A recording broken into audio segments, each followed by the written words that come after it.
Notice കൊടുക്കാം. അല്ല, ഇത് മുമ്പേ കിട്ടിയ പരാതിയാണ്. അപ്പൊ അവരുടെ ജീവിതമാർഗം പ്രശ്നമാണെന്ന് പറഞ്ഞു. അപ്പൊ അല്ല, ആദ്യം ജീവിതമാർഗം സാറേ, അനധികൃതമായിട്ടുള്ള കച്ചവടം നടത്തുന്നതില് എന്ത് ജീവിതമാർഗം?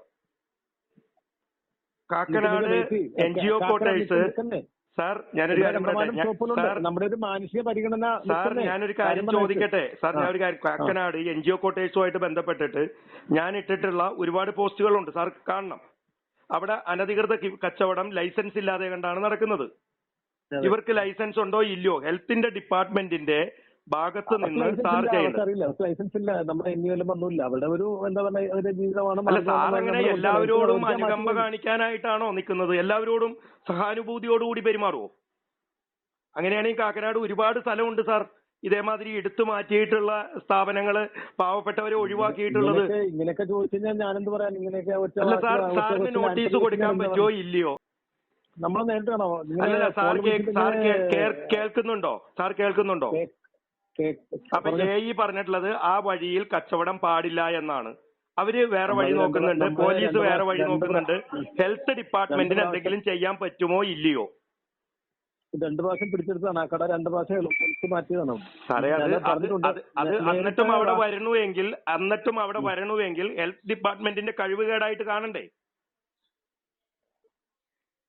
സാർ അതിന് കൂട്ടു നിൽക്കുകയാണ് എന്നുണ്ടെങ്കിൽ കുഴപ്പമില്ല. നമസ്കാരം ബാലുചേട്ടാ. നമസ്കാരം. സ്വാതന്ത്ര്യദിനാശംസകൾ. സ്വാതന്ത്ര്യദിനാശംസകൾ. അതെ, ഇന്ന് നമ്മോടൊപ്പമുള്ള അതിഥി ശ്രീ ബാലചന്ദ്രൻ ഒരു സാമൂഹിക പ്രവർത്തകനാണ്. കൊച്ചി നഗരത്തിലെ ജനജീവിതവുമായി ബന്ധപ്പെട്ട് നിരവധി സാമൂഹിക വിഷയങ്ങളിൽ തൻ്റേതായ രീതിയിൽ ഇടപെടുന്ന ശ്രീ ബാലചന്ദ്രനോട് നമുക്ക് കുറച്ച് കാര്യങ്ങൾ ചോദിക്കാം. ആദ്യമായി ചേട്ടാ, നമുക്ക് കൊച്ചി നഗരസഭയുടെ അതുപോലെ തൃക്കാക്കര മുനിസിപ്പാലിറ്റിയുടെ കീഴിലൊക്കെ വരുന്ന തട്ടുകടകളുടെ ലൈസൻസിനെ സംബന്ധിച്ചാണ് എൻ്റെ ആദ്യത്തെ ചോദ്യം. ഈ കാണുന്ന തട്ടുകടകളെ സംബന്ധിച്ച്, അതിൻ്റെ ലൈസൻസിനെ സംബന്ധിച്ച് ശരിക്കും അധികൃതമാണോ അതേ അനധികൃതമാണോ ഈ ലൈസൻസുകളെല്ലാം? കൊച്ചി നഗരസഭാ പരിധിയിൽ, അതേമാതിരി തൃക്കാക്കര നഗരസഭാ പരിധിയിലും ഒട്ടനവധി അനധികൃതമായിട്ടുള്ള കച്ചവടങ്ങൾ നടക്കുന്നുണ്ട്. ലൈസൻസ് കൊടുത്തിട്ടുണ്ട്. ലൈസൻസിൻ്റെ കൂടെയും ലൈസൻസ് ഇല്ലാതെയും നടക്കുന്നുണ്ട്. ഇപ്പോൾ സാധാരണ നമ്മളുടെയൊക്കെ നാട്ടിലൊരു ഉത്സവം വരുമ്പോൾ അതെ, ഈ ഉത്സവപ്പറമ്പിൻ്റെ ഫ്രണ്ടിലേക്കുള്ള വഴിയിലൊക്കെ ഒരു കടകളിടും. ഇതൊരു ലൈസൻസ്ഡ് പരിപാടിയല്ല. അതെ, ഇത് പൊതുവായിട്ടുള്ള നിരത്തുകളിൽ കച്ചവടം ചെയ്യുമ്പോൾ അത് പൊതുജനങ്ങൾക്ക് ഉപദ്രവമാവുന്നു എന്നുള്ള രീതിക്ക് പൊതുപ്രവർത്തകരാരെങ്കിലും അതിനെ ചൂണ്ടിക്കാട്ടിയാൽ ഹെൽത്ത് വിഭാഗം അതിന് വേണ്ടത്ര ശ്രദ്ധ കൊടുക്കുന്നില്ല എന്നുള്ളതാണ് ഈ വളർച്ചയ്ക്ക് കാരണമായി വന്നിട്ടുള്ളത്. തട്ടുകടകൾ എന്ന് മാത്രമല്ല, കൊച്ചി നഗരത്തിനകത്തും അതുപോലെ തന്നെ മുനിസിപ്പാലിറ്റിയുടെ അകത്തും ഒക്കെ തന്നെ കടയ്ക്ക് ലൈസൻസ് കൊടുക്കുന്ന സമയത്ത് നഗരസഭയ്ക്ക് ആണെങ്കിലും മുനിസിപ്പാലിറ്റിക്കാണെങ്കിലും നമ്മളുടെ നിയമം അനുശാസിക്കുന്ന മാനദണ്ഡങ്ങളുണ്ട്. ഈ മാനദണ്ഡങ്ങൾ പലതും പാലിക്കാതെ കൊണ്ടാണ്. ഇടയ്ക്ക് ഞാനൊന്ന് ചോദിച്ചോട്ടെ, ഈ തട്ടുകടകൾ നമ്മൾ പറഞ്ഞു, അല്ലാതെ പറഞ്ഞു ഈ ഉന്തുവണ്ടിയിൽ തള്ളിക്കൊണ്ടു പോയി കച്ചവടം ചെയ്യുന്ന പച്ചക്കറി കച്ചവടക്കാരുണ്ട്. അല്ലാതെയുള്ള വേറെ ഈ ഉന്തുവണ്ടിയിൽ പോകുന്ന വേറെ ചെറിയ ചെറിയ കച്ചവടക്കാരുണ്ട്. ബിരിയാണി ഒക്കെ വണ്ടി കൊണ്ടുവച്ച് വിൽക്കുന്നവരുണ്ട്. ഇവർക്കൊക്കെ എന്തെങ്കിലും തരത്തിലുള്ള ലൈസൻസ് ഇല്ലാതെ ഇതൊക്കെ ചെയ്യാൻ പറ്റുമോ? അത് ഞാൻ ഇടയ്ക്കൊന്ന് ചോദിച്ചു പോവുകയാണ്. ഏത് തരത്തിലാണ്? ഇപ്പോൾ NUML പദ്ധതി പ്രകാരം വഴിയോര കച്ചവടക്കാർക്ക് ലൈസൻസ് കൊടുക്കുന്ന സംവിധാനം നമ്മുടെ കൊച്ചി നഗരസഭക്കകത്തും. NUML പദ്ധതി എന്ന് പറയുന്ന കേന്ദ്ര ഗവൺമെന്റ് പദ്ധതി, അതിന് അകത്ത് ലൈസൻസ് ഉണ്ട്. അതിനകത്ത് സമയപരിധി. തള്ളിക്കൊണ്ടുപോകുന്ന വണ്ടി അങ്ങനെ അവരുടെയൊക്കെ അതിനോ? ഉന്തുവണ്ടി കച്ചവടവും അതുപോലെ തന്നെ ഈ വഴിയോരത്ത് വച്ച് ബിരിയാണി റോഡ് സൈഡിൽ വെച്ച് വിൽക്കുന്നു എന്ന് പറയുന്ന ഭക്ഷണ സാധനം ഏതായിരുന്നാലും വിൽക്കുന്നുണ്ട് എങ്കിൽ ഫുഡ് ആൻഡ് സേഫ്റ്റിയുടെ ലൈസൻസ് വേണം എന്നുള്ളതാണ് പ്രധാനപ്പെട്ട വിഷയം. അതുകൊണ്ടാണല്ലോ കഴിഞ്ഞ ദിവസം നമ്മളുടെ എറണാകുളത്തെ സൗത്ത് റെയിൽവേ സ്റ്റേഷൻ്റെ അവിടെ ഒരു തട്ടുകട പ്രത്യക്ഷപ്പെടുകയും അവിടുത്തെ കൗൺസിലറുമായിട്ട് ബന്ധപ്പെട്ടിട്ട് തർക്കം ഉണ്ടാവുകയും ചെയ്തു. ഞാൻ മനസ്സിലാക്കിയിടത്തോളം ആ കൗൺസിലർ വളരെ ധീരമായിട്ടുള്ള ഒരു പ്രവൃത്തിയാണ് ചെയ്തത്.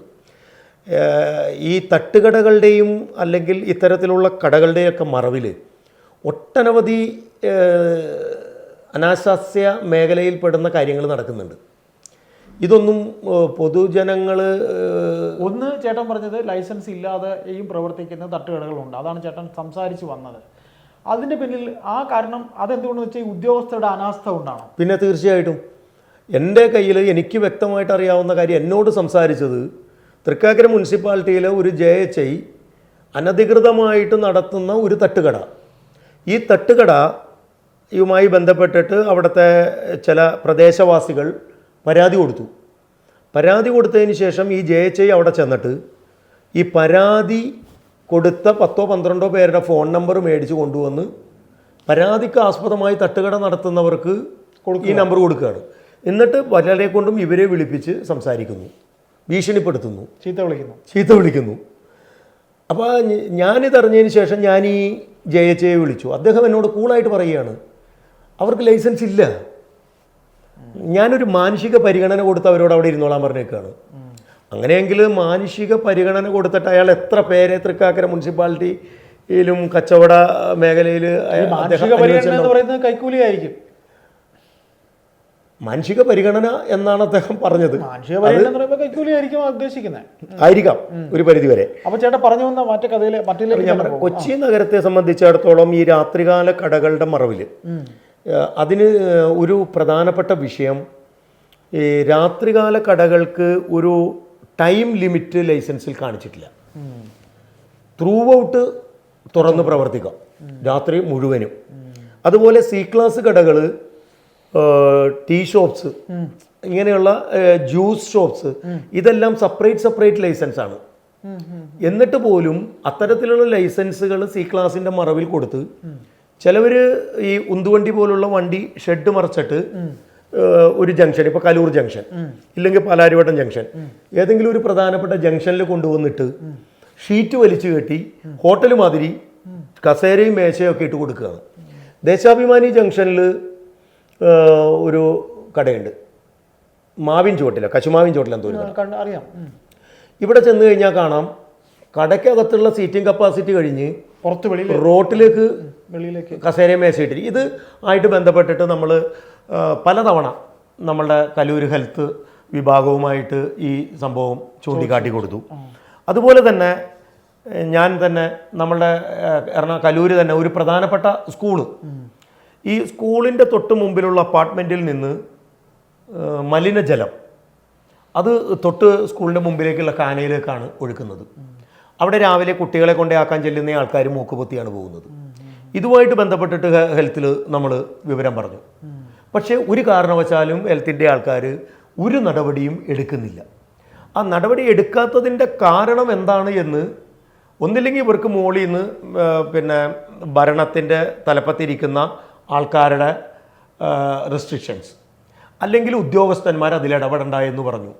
ഇങ്ങനെയുള്ളൊരു കാര്യം പറഞ്ഞാൽ ഈ താഴെത്തട്ടിലുള്ള HI വരെയുള്ള ആൾക്കാരുകൾ അതിനകത്ത് ബലിയാടുക്കളാവില്ല. ഇത് ഞാൻ മനസ്സിലാക്കുന്നത് ഹെൽത്ത് ഇൻസ്പെക്ടർമാർ വരെയുള്ള ആൾക്കാരുകൾ എന്തെങ്കിലും ചെയ്യണമെന്ന് ഉറപ്പിച്ച് ചെന്നാൽ പോലും അത് ചെയ്യാൻ പറ്റില്ല. രാഷ്ട്രീയ ഇടപെടൽ നടക്കുന്നുണ്ടോ? തീർച്ചയായിട്ടും ഉണ്ടല്ലോ. അങ്ങനെയാണെങ്കിൽ കാലാകാലങ്ങളായിട്ട് ഇവിടെ ഭരിച്ചിരുന്നത് കോൺഗ്രസ് ആണ്, ഇപ്പോഴാണ് CPM വരുന്നത്. അപ്പോൾ കാലാകാലങ്ങളിൽ ഇരുന്ന രാഷ്ട്രീയ നേതൃത്വം അറിഞ്ഞുകൊണ്ട് കണ്ണടയ്ക്കുന്നതാണോ ഇത് എന്ന് താങ്കൾക്ക് തോന്നുന്നുണ്ടോ? പിന്നെന്താ, തീർച്ചയായിട്ടും ഈ കാലാകാലങ്ങളായിട്ട് കോൺഗ്രസും CPM-ഉം മാറി മാറി ഭരിക്കുന്ന കൊച്ചി നഗരസഭ, ഈ കൊച്ചി നഗരസഭക്കകത്തുള്ള കച്ചവട സ്ഥാപനങ്ങളുടെ പൂർണ്ണമായിട്ടുള്ള ലിസ്റ്റ് കമ്മീഷൻ വെച്ച് എടുപ്പിച്ചാൽ ഇപ്പോഴും ലൈസൻസുകളൊക്കെ വേറെ പല ആൾക്കാരുടെ പേരിലായിരിക്കും. ഇതൊക്കെ എങ്ങനെ ഇപ്പോഴും നടത്തിക്കൊണ്ടുപോകും? കണക്ക് പോലും കാണില്ലല്ലേ, എത്ര കടകൾ ഇവിടെ ഉണ്ടെന്ന്, എത്രത്തോളം തട്ടുകടകളുണ്ട്, എത്ര കടകൾ ഏത് തരത്തിലുണ്ട് വിഭാഗം, അതൊന്നും പോലും കണക്ക് പോലും ശരിക്കും കാണില്ലായിരിക്കും. അറിയില്ല. കാരണം എന്താണെന്ന് വെച്ച് കഴിഞ്ഞാൽ ഇത് ഞാൻ പറഞ്ഞില്ലേ, ഒരു നഗരം വളരുന്നത് അനുസരിച്ച് ഇവിടെ ഇത്തരം മേഖലകൾ വളർച്ച ആവശ്യം വേണ്ടതല്ലേ. ഇപ്പോൾ ചേട്ടൻ മയക്കുമരുന്ന് പിന്നെ കച്ചവടം നടക്കുന്നു, പിന്നെ അല്ലാതെയുള്ള സാമൂഹ്യ വിരുദ്ധ പ്രവർത്തനങ്ങളൊക്കെ ഈ കടകൾ നടക്കുന്നു പറയുന്നു. ഇതിലേതെങ്കിലും നമുക്കിപ്പോൾ ഒരു കട എന്ന ഒരു സ്ഥലമൊന്നും ഐഡൻറ്റിഫൈ ചെയ്ത് പറയണ്ട, പക്ഷേ ഏതെങ്കിലും കേസ് ഈ പറഞ്ഞ നമ്മൾ കണ്ടിട്ടുള്ള നമ്മുടെ മനസ്സിലുള്ള ഏതെങ്കിലും ഷോപ്പിൽ നിന്ന് പിടിക്കപ്പെട്ടതായിട്ട് ചേട്ടൻ അറിയാം? എത്രയോ കടകളിൽ നിന്ന് പിടിക്കുന്നു. ഇതിനെ ഒന്നും ഒരു ഇതാക്കാനായിട്ട്, അതായത് അതിനൊരു കേസുമായിട്ട് മുന്നോട്ട് പോകാനായിട്ട് നമ്മുടെ നിയമം അനുശാസിക്കുന്നില്ലല്ലോ. 1 കിലോ കഞ്ചാവ് പിടിക്കുമ്പോൾ ഒരു കടയിൽ നിന്ന് അല്ലെങ്കിൽ ഒരാളുടെ കയ്യിൽ നിന്ന് 1 കിലോ കഞ്ചാവ് പിടിച്ചാൽ അത് 990 ഗ്രാമേ ഉള്ളെങ്കിൽ കേസില്ല, ജാമ്യം കൊടുക്കണം. അപ്പോൾ ഞാൻ ചോദിക്കട്ടെ, ഇത് ഇന്ന ഷെൽട്ടറിൽ വെച്ചാണ് ഇത് നടന്നത് എന്നുണ്ടെങ്കിൽ ആ ഷോപ്പും പൂട്ടേണ്ടതല്ലേ? അങ്ങനെ ചെയ്യാത്തതിൻ്റെ പരിമിത ഫലമാണല്ലോ ഇന്ന് പൊതുജനങ്ങൾ ഇത്തരത്തിലുള്ള കാര്യങ്ങളിലൂടെ അനുഭവിച്ചുകൊണ്ടിരിക്കുന്നത്. ഇപ്പോൾ തൃക്കാക്കര മുനിസിപ്പാലിറ്റിയിൽ കഴിഞ്ഞ 6 മാസം 7 മാസം ഒരു കൊല്ലത്തിനിടയിൽ 4-5 കടകൾ പൂട്ടി. ഫുഡ് പോയിസണുമായിട്ട് ബന്ധപ്പെട്ടിട്ട്. ഫുഡ് പോയിസൺ ഏറ്റവും വലിയ വിഷയമാണ്. പക്ഷെ പോയവന് പോയി. ഫുഡ് പോയിസണുമായിട്ട് ബന്ധപ്പെട്ട് ആശുപത്രി ചെലവ്, ഇവിടെ ജീവൻ നഷ്ടപ്പെട്ട സംഭവങ്ങൾ വരെ ഉണ്ട്. അതുവരെ ഉണ്ടായിട്ടും കുഴപ്പമില്ല, കടകൾ തുറന്ന് പ്രവർത്തിക്കുന്നുണ്ട്. ഇതുപോലെ തന്നെ ഹെൽത്തിൻ്റെ അനാസ്ഥ എന്ന് പറയുന്ന പ്രധാനപ്പെട്ട ഒരുപാട് മേഖലകളുണ്ട്. ഈ ETP പദ്ധതി പ്രകാരം ഈ ഹോട്ടലിനകത്തുള്ള വേസ്റ്റ് അത് പ്യൂരിഫൈ ചെയ്ത് പൊതുകാനകയിലേക്ക് വെക്കാം എന്നുള്ളൊരു ചട്ടമുണ്ട്. പക്ഷേ ഇവിടെ നമ്മളുടെ കൊച്ചി നഗരത്തിൽ ഈ പറയുന്ന ഹോട്ടലുകൾ ഇത്തരത്തിൽ ചെയ്യുന്നത് വളരെ കുറവാണ്. മാലിന്യ സംസ്കരണം അതിന് വേണ്ടുന്ന സംവിധാനക്രമത്തിലൂടെ ചെയ്യുന്നില്ല. ഇതൊക്കെ സാർ നേരത്തെ സൂചിപ്പിച്ചതുപോലെ അവിടെ ചെന്നു പരാതി കൊടുത്തു കഴിഞ്ഞാൽ അവിടെ ചെല്ലുന്ന ഉദ്യോഗസ്ഥനെ ഹോട്ടലുകാരൻ വന്ന് കാണും. അപ്പോൾ പരാതി കൊടുത്താൽ നമ്മൾ വിഡ്ഢിയാവുന്നു. ഇപ്പോൾ ഞാൻ കഴിഞ്ഞ ദിവസം നമ്മുടെ എടപ്പള്ളിയിലുള്ള ഹെൽത്ത് വിഭാഗത്തിലെ HIയെ വിളിച്ചൊരു കാര്യം പറഞ്ഞു. ഞാൻ അറിഞ്ഞ സംഭവം കേട്ട് കഴിഞ്ഞാൽ നമുക്ക് വളരെയധികം സങ്കടം വരും. ഒരുപാട് നല്ല രീതിയിൽ കച്ചവടം നടക്കുന്ന ഒരു കട, അവിടെ കഴിഞ്ഞ ഈ ഹോട്ടൽ തുടങ്ങിയ അന്ന് മുതൽ കുടിവെള്ളമില്ല, പൈപ്പ് കണക്ഷൻ ഇല്ല. അവിടെ ബോർവെല്ല് വെച്ചിട്ട് മുകളിൽ 5, 8, 10 ടാങ്ക് നിറച്ച് ആ വെള്ളമാണ് കൈ കഴുകാനും പാത്രം കഴുകാനും മറ്റുമൊക്കെ ആയിട്ട് കൊടുക്കുന്നത്. നടപടി എടുക്കുമോ ഇല്ലയോ എന്നുള്ളതല്ല, അതിനെക്കുറിച്ച് അന്വേഷിക്കാൻ ചെല്ലുമ്പോൾ ഞാൻ ഒരു പരിധിവരെ നഗരസഭയെ അംഗീകരിക്കുന്നൊരു കാര്യം, നമ്മുടെ MG റൂട്ടിൽ വെള്ളക്കെട്ടുണ്ടാവുന്ന സമയത്ത് ഒരു 5 കടകൾ പൂട്ടിച്ചായിരുന്നു. അപ്പോൾ ഈ പറയുന്ന പ്ലാന്റ് പിടിപ്പിച്ച് കഴിഞ്ഞതിന് ശേഷം തുറന്നാൽ മതി എന്ന് പറയുന്ന ഒരു ചട്ടം ഉണ്ടായിരുന്നു. അങ്ങനത്തെ ഇത് ചെയ്യുകയാണ്. ഇപ്പോൾ ലൈസൻസ് കൊടുക്കുന്ന വിഷയത്തിനകത്ത് കഴിഞ്ഞ പ്രാവശ്യം അവർ നോട്ടീസ് കൊടുത്തിരുന്നു. അടുത്ത പ്രാവശ്യം ലൈസൻസ് പുതുക്കാൻ വരുന്ന സമയത്ത് ഇതുമായിട്ട് ബന്ധപ്പെട്ടിട്ടുള്ള ETP പ്ലാന്റിൻ്റെ ഘടിപ്പിച്ച ഇത് ഹാജരാക്കണം. അതിനുശേഷം അതിനകത്ത് വേറെ ഇടപെടലുകൾ വന്നു, അത് വേണ്ട, ലൈസൻസ് പുതുക്കി കൊടുക്കാം എന്നായി. ഞാൻ പറയുന്നത് രാത്രികാല തട്ടുകടകൾ, ഈ തട്ടുകടകൾ നടത്തുന്ന പാത്രം കഴുകുന്നതും അല്ലെങ്കിൽ അവിടുത്തെ ആൾക്കാർ കൈ കഴുകുന്നതും തുപ്പുന്നതുമായിട്ടുള്ള വെള്ളം ഇത് എങ്ങോട്ട് പോകുന്നു? ഇത് പോകുന്നത് നമ്മളുടെ ജനങ്ങൾ നടക്കുന്ന പൊതു വഴിയിലേക്കും പൊതു കാനയിലേക്കുമാണ്. ഈ കാനയാണ് കൊച്ചി നഗരത്തിൽ ഒരു ചെറിയ ചാറ്റൽ മഴ വന്നാൽ നിറഞ്ഞൊഴുകുന്നത്. ഈ നിറഞ്ഞൊഴുകുന്ന കാനയിൽ നിന്നുള്ള മലിനജലം നമ്മളുടെ പൊതു റോഡുകളിലേക്ക് എത്തുമ്പോൾ ആ എത്തപ്പെടുന്ന വെള്ളം, മലിനജലം ചവിട്ടിയാണ് സാധാരണക്കാരായിട്ടുള്ള ജനങ്ങൾ നടക്കുന്നത്. തീർച്ചയായിട്ടും ഇത് വലിയ രോഗങ്ങൾക്ക്, സാംക്രമിക രോഗങ്ങൾ വളർത്താനായിട്ട് ഇടവരുത്തുന്നുണ്ട്. പക്ഷേ ഇതൊക്കെ എത്ര ഹെൽത്തിൻ്റെ മുമ്പിൽ ശ്രദ്ധയിൽപ്പെടുത്തിയാലും ഒരു തരത്തിലും അതിനു വേണ്ടിയിട്ടുള്ള ഒരു സംവിധാനം ഒരുക്കാൻ പറ്റുന്നില്ല എന്നുള്ളതാണോ, ഒരുക്കുന്നില്ല എന്നുള്ളതാണോ, പൊതുജനത്തോടുള്ള വെല്ലുവിളിയാണോ എന്നും നമുക്ക് പറയാൻ കഴിയില്ല. നമ്മൾ ഈ വിഷയം സംസാരിച്ച് നമുക്ക് ഇതിൻ്റെ ചർച്ചയുടെ അവസാനത്തിലേക്ക് വരുമ്പോൾ എനിക്ക് ചേട്ടനോട് ചോദിക്കാനുള്ളത്, ഇതിൽ ചേട്ടന് ഒരു മെയിനായിട്ട് കാണുന്ന 1-2 കാര്യങ്ങൾ. ഒന്ന്, ഈ കട രാത്രികാല കടകൾ ദോഷം തന്നെയാണ് അല്ലേ? രാത്രികാല തട്ടുകടകൾ, അതിനൊരു സമയം ഈ കോർപ്പറേഷൻ നിശ്ചയിക്കേണ്ടതല്ലേ? അത് വേണം അല്ലേ താങ്കളുടെ? രാത്രികാല കടകൾക്കല്ല. കൊച്ചി നഗരസഭയിൽ ഞാൻ കൊടുത്ത വിവരാവകാശത്തിന് മറുപടിയായി കിട്ടിയിട്ടുള്ള രേഖയിൽ വളരെ വ്യക്തമായിട്ട് പറയുന്നു, നഗരസഭാ പരിധിയിൽ കടകൾ തുറന്ന് പ്രവർത്തിക്കുന്നതിന് സമയപരിധി നിശ്ചയിച്ചിട്ടില്ല. അപ്പോൾ സമയപരിധി ഹോട്ടലിനാണെങ്കിലും മറ്റേത് കടകൾക്കാണെങ്കിലും സമയപരിധി എന്ന് പറയുന്നത് കൊച്ചി നഗരത്തിൽ ഇപ്പോൾ വളർന്നു വന്നുകൊണ്ടിരിക്കുന്ന നഗരം വളരുന്നതനുസരിച്ച് മറ്റു പല അനാശാസ്യങ്ങളും നടക്കുന്നുണ്ട്. അതിന് ഒരു മറയാകുന്നു. ഇത് മറയാവുകയാണ്. അപ്പൊ തടയാവണമെങ്കിൽ അതിനൊരു തടയിടണം. അതിന് ലൈസൻസിന് സമയപരിധി കൊടുക്കുന്ന ലൈസൻസിൽ കടകൾക്ക് ഒരു സമയപരിധി നിശ്ചയിക്കേണ്ടതാണ്. എന്ന് വെച്ചിട്ട് ഞാൻ ഒരു കാര്യം കൂടി തീർത്ത് പറയാം. പൂർണ്ണമായിട്ടും എല്ലാ കടകളും അടച്ചിട്ട് രാത്രി മാത്രം പ്രവർത്തിക്കുന്ന കടകൾ വേണ്ട എന്ന് പറയുകയാണോ? അല്ല, രാത്രി മാത്രം പ്രവർത്തിക്കുന്ന കടകൾ അതിനൊരു സെപ്പറേറ്റ് ലൈസൻസ് എല്ലാ കടകളും ത്രൂ ഔട്ട് തുറന്നിരിക്കരുത്. അവർക്ക് രാത്രികാല കടകൾ തുറന്ന് പ്രവർത്തിക്കാനും അവിടെ നിന്ന് ഫുഡ് പാഴ്സൽ എടുക്കാൻ ഇരുന്ന് കഴിക്കാനായിട്ടുള്ള സംവിധാനം കൊടുക്കുക. ഇപ്പൊ എന്തായാലും കൊച്ചിയിൽ വന്ന് ജോലി എടുക്കുന്നവരായാലും പഠിക്കുന്നവരായാലും അവർക്കൊരു റൂമുണ്ട്. IT ഫീൽഡിലുള്ളവരൊക്കെ രാത്രി ജോലി ചെയ്യുന്നവരുണ്ട്, പകൽ ഉറങ്ങി രാത്രി ജോലി ചെയ്യുന്നവരുണ്ട്. അവർക്ക് ഈ കടകളൊക്കെ ഒരു അനുഗ്രഹമാകില്ലേ? രാത്രി ഒരു കടയുണ്ടെങ്കിൽ ചെല്ലുക, ഭക്ഷണം മേടിക്കുക. അവർക്ക് അല്ല, ഞാൻ പറഞ്ഞത് 100% അതൊരു ശരിയായ കാര്യം തന്നെയാണ്. ഞാൻ പറഞ്ഞു വന്നത് ഈ ചില 10 പേർക്കിടയിൽ 2 പേരുടെ ഭാഗം ആണല്ലോ ദോഷപ്പേര് കൂടുതൽ ഉണ്ടാക്കുന്നത്. തീർച്ചയായിട്ടും. ഇപ്പോൾ IT മേഖലയിലുള്ളവരാണെങ്കിലും അല്ലെങ്കിൽ ഈ പറയുന്ന രാത്രികാല വിദേശ കമ്പനികളുടെ ജോലിയിൽ പ്രവേശിച്ചിട്ടുള്ള ആൾക്കാർ, ഇവർക്കൊക്കെ താമസിക്കാനായിട്ടുള്ളൊരു സ്പേസ് ഉണ്ട്. അപ്പം അവർക്ക് ഒരു 9 മണി 10 മണിക്കുള്ളിൽ വന്ന് ഇവർ ചെയ്യുന്ന ഓർഡർ പിക്ക് ചെയ്ത് പോയി അവരുടെ റൂമിലിരുന്ന് കഴിക്കാം, അല്ലെങ്കിൽ ഓഫീസിലൊരു റൂമുണ്ടാവും. ഇത് രാത്രികാലത്തിൻ്റെ മറവിൽ ആൺകുട്ടികളും പെൺകുട്ടികളും പ്രായഭേദമന്യേ നമ്മൾ കാണുകയാണ് പല കടകളുടെ മുമ്പിൽ. ജീവിതം പോലെ അല്ലേ? ഒരു ലൈസൻസ് ഇല്ല പിള്ളേർക്കൊന്നും. തീർച്ചയായിട്ടും ഇതൊക്കെ കാണുമ്പോൾ കൊച്ചി നഗരം ചിലപ്പോൾ ഇപ്പോഴത്തെ ഈ ജനറേഷൻ കഴിയുമ്പോൾ നെക്സ്റ്റ് ജനറേഷൻ ഒരു പക്ഷേ ഒരാൾ കൈവിട്ടു പോയിരിക്കും എന്ന് വെച്ചാൽ ഇവിടെ വന്ന് ഈ കാണിക്കുന്ന പേക്കൂത്തൊക്കെ കാണിക്കുന്ന പിള്ളേരെ ശരിക്കും അന്യ ജില്ലകളിലെ കുട്ടികളാണ്. ഒന്നും ഈ കൊച്ചിയിലുള്ള കുട്ടികളൊന്നും ആകാൻ സാധ്യതയില്ല. അവർക്കൊരു സ്വാതന്ത്ര്യം കിട്ടി. ഈ കുട്ടികൾ പഠിക്കാൻ വരുന്നു, അല്ലെങ്കിൽ കുട്ടികൾ ഒരു പാർട്ട് ടൈം സംവിധാനത്തിൽ ഇവിടെ വരുന്നു ഒക്കെ പറയുമ്പോഴും ഈ കുട്ടികളുടെ മാതാപിതാക്കൾ ഇതൊന്നും അറിയുന്നില്ലല്ലോ. ഇവിടുത്തെ രാത്രികാലം പിള്ളേർ കറങ്ങി നടക്കുന്നത്, അല്ലെങ്കിൽ ആരുടെയും ഇപ്പോൾ കഴിഞ്ഞ ദിവസം തന്നെ തൃക്കാക്കര ഉണ്ടായല്ലോ ഒരു 9 കുട്ടികൾ MDMA വെച്ച് പിടിച്ചിട്ട്. ആ മാതാപിതാക്കൾക്കറിയോ എൻ്റെ മോള് അല്ലെങ്കിൽ എൻ്റെ മക്കൾ ഇതിന് അഡിക്റ്റാണ്, ഇവരിത് ഉപയോഗിക്കുന്നവരാണ്, ഇവരിത് കൊണ്ടു നടക്കുന്നവരാണ്, അല്ലെങ്കിൽ ഇവരിതിൻ്റെ വിൽപ്പനക്കാരാണെന്ന്? ഇത് പത്രത്തിൽ വന്ന് ദൃശ്യമാധ്യമം. ആ പിള്ളേരുടെ ഭാവി എന്തായി? ആ പിള്ളേരുടെ ഭാവി പോയില്ലേ? ഏത് കാലഘട്ടത്തിൽ ചെന്നാലും ഒരു വിദ്യാഭ്യാസ കാലഘട്ടം കഴിഞ്ഞു, അവരൊരു തൊഴിൽ മേഖലയിൽ കയറി, ഇനി അവർ ഇന്ത്യയുടെ പ്രസിഡൻ്റ് ആയിക്കോട്ടെ, ഈ വീണ പേരായിട്ട് ഏത് കാലവും കിടക്കില്ലേ?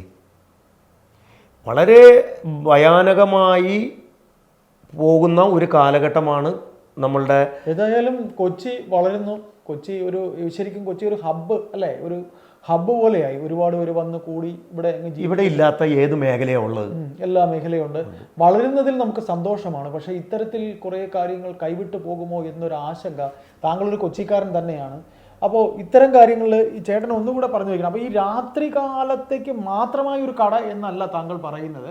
ഒരു ടൈം എന്തായാലും കൊടുക്കുക.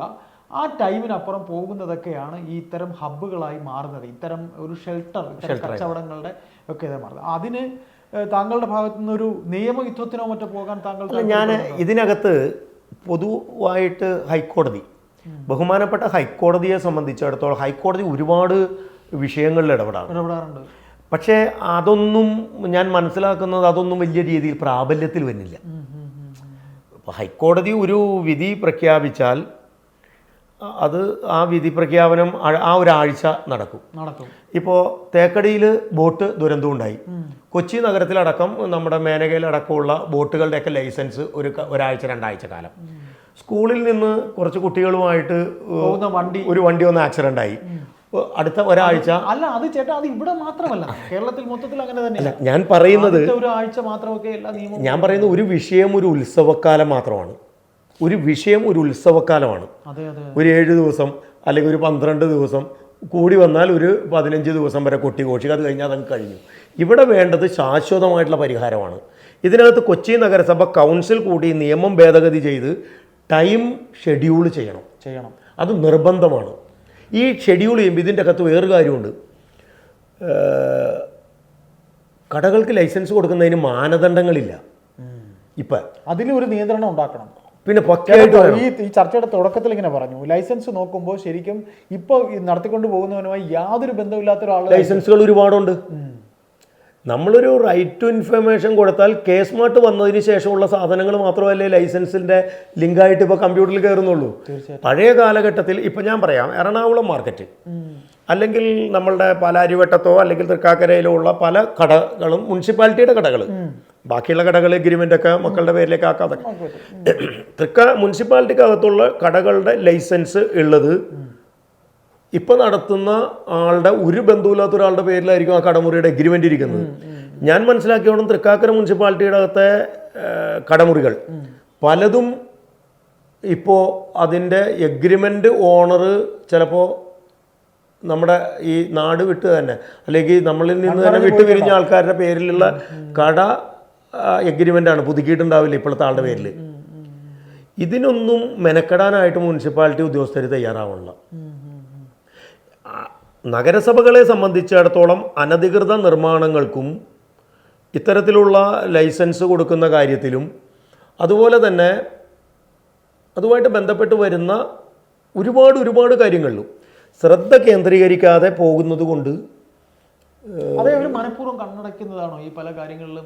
നമ്മൾ ഈ ഉദ്യോഗസ്ഥ ലോബി അങ്ങനെ എന്തെങ്കിലും ഉള്ളതായിട്ട് താങ്കൾ കരുതുന്നുണ്ടോ? എന്തായാലും നമുക്ക് എല്ലാത്തിലും രാഷ്ട്രീയ ഇടപെടലുകളുണ്ട്, അവർക്ക് അവരുടേതായിട്ടുള്ള രാഷ്ട്രീയമുണ്ട്. അതുപോലെ കൗൺസിൽ എന്ന് പറയുമ്പോൾ അതാത് സ്ഥലങ്ങളിലെ കൗൺസിലർമാർ കൂട്ടായി ഉള്ളൊരു തീരുമാനമെടുത്ത് അത് മേയറെ അറിയിച്ച് മേയർ അത് ഇംപ്ലിമെന്റ് ചെയ്യണ്ടേ? ഞാൻ എൻ്റെ വാട്സപ്പുമായിട്ട് ബന്ധപ്പെട്ടിട്ട് ഞാൻ എഴുതി ഇടുന്ന ഒരുപാട് കാര്യങ്ങളുണ്ട്. ഇതിനകത്ത് എനിക്ക് തോന്നുന്നു ഏറിയ പങ്കും കൗൺസിലർമാർ അതിനകത്ത് പ്രതികരിക്കാറുണ്ട്. അപ്പം ഞാൻ പറഞ്ഞില്ലേ, ഈ ലൈസൻസുമായിട്ട് ബന്ധപ്പെട്ടിട്ട് ഒരു കൗൺസിലർ, നമ്മുടെ കലൂര് തന്നെയുള്ള ഒരു കൗൺസിലർ ഇതുമാതിരി ബന്ധപ്പെട്ടിട്ട് കടയിൽ നടക്കുന്ന ചില കാര്യങ്ങൾ ചൂണ്ടിക്കാട്ടി വിളിച്ച് പറഞ്ഞപ്പോൾ അയാൾ ആ കടക്കാരനുമായിട്ട് ചേർന്ന കൗൺസിലറെ സംസാരിക്കുന്ന വിഷയമുണ്ടായി. അപ്പോൾ ആ ഉദ്യോഗസ്ഥനെ ആ ഡിവിഷനിൽ നിന്ന് പിന്നീട് മാറ്റി. അപ്പം ഇതിൻ്റെ അകത്ത് ഡിവിഷനിൽ നിന്ന് മാറ്റുക എന്നുള്ളതല്ലല്ലോ, ഇത്തരത്തിലുള്ള ഒരുപാട് വിഷങ്ങൾ. അപ്പോൾ ചേട്ടാ, ഇത് ശരിക്കും നിയന്ത്രിക്കാൻ പറ്റാത്ത തലത്തിലേക്ക് മാറിക്കഴിഞ്ഞില്ലേ? അപ്പോൾ ഈ ചേട്ടൻ്റെ ഈ ഒറ്റയാൾ പോരാട്ടത്തിൽ എന്തെങ്കിലും നടക്കുമെന്ന്? ഞാനിത് ഒറ്റയാൾ പോരാട്ടം എന്നുള്ളതല്ല, ഞാനിത് എന്നെ സംബന്ധിച്ചിടത്തോളം ഞാൻ അറിയുന്ന തെറ്റായ പ്രവണതകൾ ഇന്ന മാതിരി നടക്കുന്നു എന്ന് പൊതുസമൂഹത്തെ അറിയിക്കുക എന്നുള്ളതാണ് എൻ്റെ ഒരു കടമ. പക്ഷെ പൊതുസമൂഹം പ്രതികരിക്കുന്നില്ലല്ലോ. അല്ല, പൊതുസമൂഹം പ്രതികരിക്കുന്നത് എങ്ങനെ പ്രതികരിക്കാൻ പറ്റും? ഞാൻ പറഞ്ഞില്ലേ, നേരത്തെ പറഞ്ഞില്ലേ, ഒരു കൗൺസിലറുടെ അവസ്ഥ നമ്മൾ കഴിഞ്ഞ ദിവസം സൗത്തിൽ കണ്ടില്ലേ? അദ്ദേഹത്തെ ജയിപ്പിച്ച ജനങ്ങൾ, അദ്ദേഹത്തിനെ ജയിപ്പിച്ച സംഘടന തുടങ്ങിയിട്ടുള്ള എല്ലാവരും ഉണ്ടെങ്കിൽ പോലും അവരൊരു ഒറ്റയാൾ പോരാട്ടമല്ലേ അവിടെ നടത്തിയത്? തീർച്ചയായിട്ടും അതൊരു സ്ത്രീ ആയിട്ട് പോലും അവർക്കൊരു പക്ഷെ അവർക്ക് ഇന്നലെ ഞാൻ കണ്ട വീഡിയോയിൽ അവർക്ക് കിട്ടിയിട്ടുള്ള അംഗീകാരം, പക്ഷെ അവരത് ആ പോരാട്ടത്തിലൂടെ ആ കട അവിടെ നിർത്തിവെച്ചു എന്നാണ് ഞാൻ മനസ്സിലാക്കുന്നത്. പക്ഷേ ഞാൻ പറഞ്ഞത് ഇതേമാതിരി എല്ലാ കൗൺസിലർമാർക്കും വിഷയങ്ങളുണ്ട്, പക്ഷേ ആരും അത്ര തുറന്ന് ഇടപെടുന്നില്ല. കാരണം നമ്മളുടെ വേണമെങ്കിൽ നോക്കിക്കോളൂ, ഇപ്പോൾ വേണമെങ്കിൽ വീഡിയോ കൊണ്ടുപോയി എടുത്തോളൂ. നമ്മളുടെ സ്റ്റേഡിയം മുതൽ തമ്മനം ജംഗ്ഷനിലേക്ക് എത്തുന്ന ആ ലിങ്ക് റോഡ്, ആ ലിങ്ക് റോഡിൻ്റെ 2 ഭാഗങ്ങളിലും വഴിയോര കച്ചവടമാണ്. ഇവർക്ക് ലൈസൻസ് ഉണ്ടോ? ഇവരിതിൽ ഫുഡ് ഐറ്റംസ് വെക്കുന്നുണ്ട്. തീർച്ചയായിട്ടും വെജിറ്റബിൾസ് ഉണ്ട്, ഫ്രൂട്ട്സ് ഉണ്ട്, ഈ ബിരിയാണി ഉണ്ട്. ആകെ കഴിക്കാൻ വിശ്വസിച്ച് കഴിക്കാവുന്ന ഒരൊറ്റ സാധനമുള്ളത് ഈ കരിക്ക് മാത്രമേ ഉള്ളൂ. ഫ്രൂട്ട്സും പറ്റില്ല. ഫ്രൂട്ട്സിനകത്ത് ഇഞ്ചെക്ട് ചെയ്യാം, പക്ഷെ കരിക്കാണ് ആകെ വിശ്വസിച്ച് കുടിക്കാവുന്നത്. ഞാൻ പറയുന്നത് ഇതുപോലെ പല സ്ഥലങ്ങളിലും ഈ വഴിയോര കച്ചവടത്തിൻ്റെ മറവിൽ നടക്കുന്ന കൊള്ളരുതായ്മകൾ, വഴിയോര കച്ചവടങ്ങൾക്ക് നിയന്ത്രണം വേണം. ഈ വഴിയോര കച്ചവടത്തിൻ്റെ നിയന്ത്രണം എന്ന് പറയുന്നത്, ഇപ്പം ഞാൻ നാളെ വേണോ, ഇപ്പം ഞാൻ ചോദിക്കട്ടെ, ഇപ്പോൾ ഇവിടെ നമ്മളുടെ തമ്മനം പുല്ലേപ്പടി റോഡിൽ അല്ലെങ്കിൽ നമ്മുടെ സ്റ്റേഡിയത്തിൻ്റെ അല്ലെങ്കിൽ ദേശാഭിമാനി ജംഗ്ഷനിൽ ഇവിടുത്തെ ഹെൽത്ത് ഈ ജാതിയാണ്, അവർക്ക് 10 രൂപ 50 രൂപ 100 രൂപ കൊടുത്താൽ മതിയെങ്കിൽ ഞാനും കൊണ്ടുവന്ന് ഒരു തട്ടിടാം. ഇത് ഗതാഗതക്കുരുക്ക് പോലുള്ള മേഖലകൾക്ക് വീണ്ടും ദോഷമാവുന്നു. പാർക്കിംഗ് സ്പേസ് ഇല്ലാതെ കണ്ട് ഒരു കട വാടകയ്ക്ക് കൊടുക്കുമ്പോൾ ആ കടയിലേക്ക് വരുന്ന വാഹനം പാർക്ക് ചെയ്യാനായിട്ടുള്ള സംവിധാനക്രമം കൊച്ചി നഗരത്തിൽ ഇപ്പോൾ ഇല്ല. ഒരു കടയിലേക്ക് വരികയാണ്, ഇപ്പോൾ ഞാൻ ഇതിൻ്റെ മുമ്പിലുള്ള കടയിലേക്ക് വരുന്നു, എനിക്ക് കാറ് ഒരു 100 മീറ്റർ മുമ്പിലേക്ക് ഇട്ടിട്ട് നടന്നു വരാനുള്ള സഹിഷ്ണുതയില്ല. ഞാൻ കാറ് കടയുടെ മുമ്പിൽ നിർത്തി അവിടെ തന്നെ ഇട്ട് അവിടെ നിന്ന് ഇറങ്ങി അവിടെ നിന്ന് വാങ്ങിച്ച് അതിനകത്ത് കയറി അവിടെ നിന്ന് തന്നെ പോകണം. അതെ അതെ, ആ ചിന്തയാണ് നമ്മളുടെ ജനങ്ങൾക്കുള്ളത്. എവിടെയെങ്കിലും ഒന്ന് ഒതുക്കിയിട്ട് സാവകാശം വന്ന് സാധനം മേടിച്ചായിട്ട് ബ്ലോക്ക് ഉണ്ടാവില്ല. പക്ഷേ ഇതല്ല, ഈ കാറ് കൊണ്ടുവന്നിടുമ്പോൾ അതിൻ്റെ പുറകിലൊരു വണ്ടി വന്നു, അപ്പോൾ തൊട്ട പുറകിലത്തെ കടക്കാരൻ കാറ് മാറ്റിയിടുന്നു പറഞ്ഞു, അവിടെ കശാവിശ ഉണ്ടാവുന്നു. ഇതെല്ലാം കൊച്ചി നഗരം ഡെയിലി കണ്ടുകൊണ്ടിരിക്കുകയാണ്. ഗതാഗത കുരുക്ക്. എന്തായാലും ഇത്തരത്തിലുള്ള പ്രവർത്തനങ്ങളിലൂടെ താങ്കൾ ഇടപെടുന്ന കാര്യങ്ങളിൽ ഉണ്ടായിട്ടുള്ള കുറേയധികം സത്യങ്ങൾ നമ്മൾ പ്രേക്ഷകരുടെ മുന്നിൽ എത്തിക്കാൻ ശ്രമിക്കുന്നതാണ് ഞങ്ങൾ ഈ ആദ്യ അഭിമുഖത്തിലൂടെ ശ്രമിക്കുന്നത്. എന്തായാലും തുടർന്നും ബാലുചേട്ടന്, ശ്രീ ബാലചന്ദ്രന് ഇത്തരം കാര്യങ്ങൾ ചെയ്യാനുള്ള ഒരു ഊർജം ഉണ്ടാകട്ടെ. നമുക്ക് എല്ലാവിധ പിന്തുണയും കൊടുക്കാം. നമസ്കാരം ചേട്ടാ.